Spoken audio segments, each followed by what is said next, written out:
మీ అందమైన ప్రయాణం ప్రారంభించండి. 49 మీ తల్లిదండ్రులు కావాలనే కలలను సాకారం చేయడానికి సహాయపడుతుంది.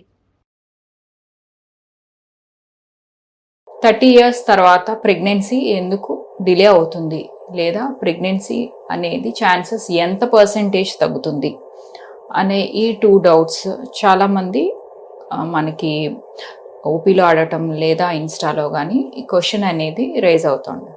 హలో ఎవ్రీవన్, నేను మీ doctor Ashwini, infertility specialist, 49 Rajahmundry branch.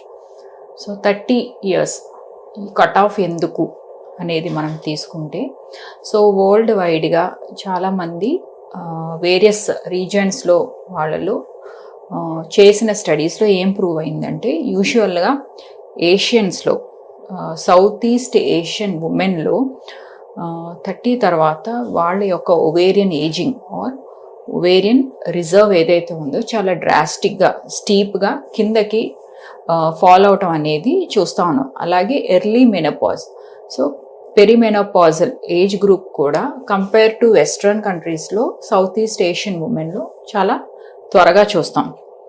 వాళ్ళ యొక్క ఫర్టిలిటీ విండో అనేది కంపేర్ టు వెస్ట్రన్ ఉమెన్లో కంటే సౌత్ ఈస్ట్ ఏషియన్ ఉమెన్లో ఫర్టిలిటీ విండో అనేది కొంచెం నేరగా ఉంటుంది.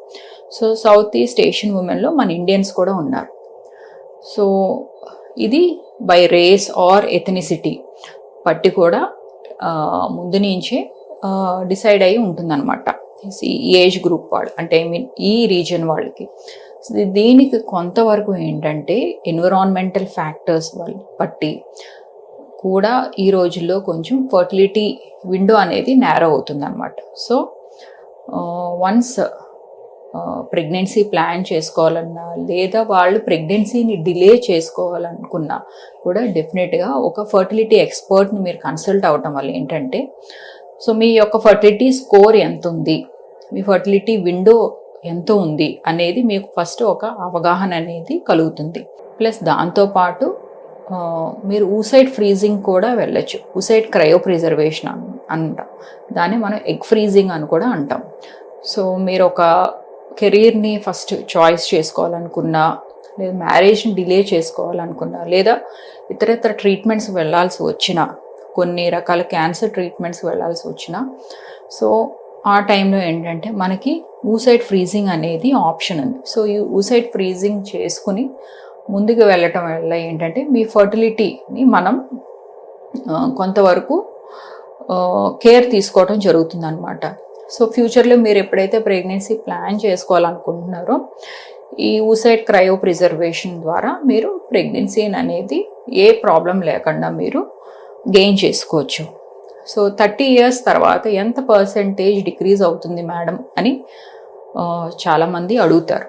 సో ఇది ఒక జనరల్ పాపులేషన్, ఒక వైడ్ పాపులేషన్ ఏజ్ గ్రూప్లో తీసుకుంటే మన ఇండియన్ యొక్క ఎథనిసిటీలో ఏంటంటే కొంచెం డ్రాస్టిక్గా తగ్గటం జరుగుతుంది. సో ఆల్మోస్ట్ 15% డిక్లైన్ అనేది బిఫోర్ 30కి ఆఫ్టర్ 30కి చేంజెస్ అనేది చూస్తాం. సో బిఫోర్ 30 ఒక ప్రెగ్నెన్సీ అనేది ప్లాన్ చేసుకుని కంప్లీట్ చేసుకోవడం అనేది చాలా ఇంపార్టెంట్. ఆఫ్టర్ 30 తర్వాత ఏమవుతుందంటే ఎగ్ రిజర్వ్తో పాటు కొన్ని మెటర్నల్ కాంప్లికేషన్స్ కూడా, ప్రెగ్నెన్సీ రిలేటెడ్ కాంప్లికేషన్స్ కూడా ఇంక్రీజ్ అవుతూ ఉంటాయి అన్నమాట. సో అందుకని pregnancy as early as possible before 30 plan చేసుకుని కంప్లీట్ చేసుకోవటం. ఇన్ కేస్ మీరు మీ ప్రెగ్నెన్సీని డిలే చేసుకోవాలనుకుంటే ఊసైడ్ ఫ్రీజింగ్ అనే ఆప్షన్ కూడా మీరు అవైల్ చేసుకోవచ్చు. ఇంకా ఫర్దర్గా మీకు ఏమన్నా డౌట్స్ ఉన్నా డెఫినెట్గా నన్ను రాజమండ్రి బ్రాంచ్లో మీరు కన్సల్ట్ అవ్వచ్చు. Thank you so much.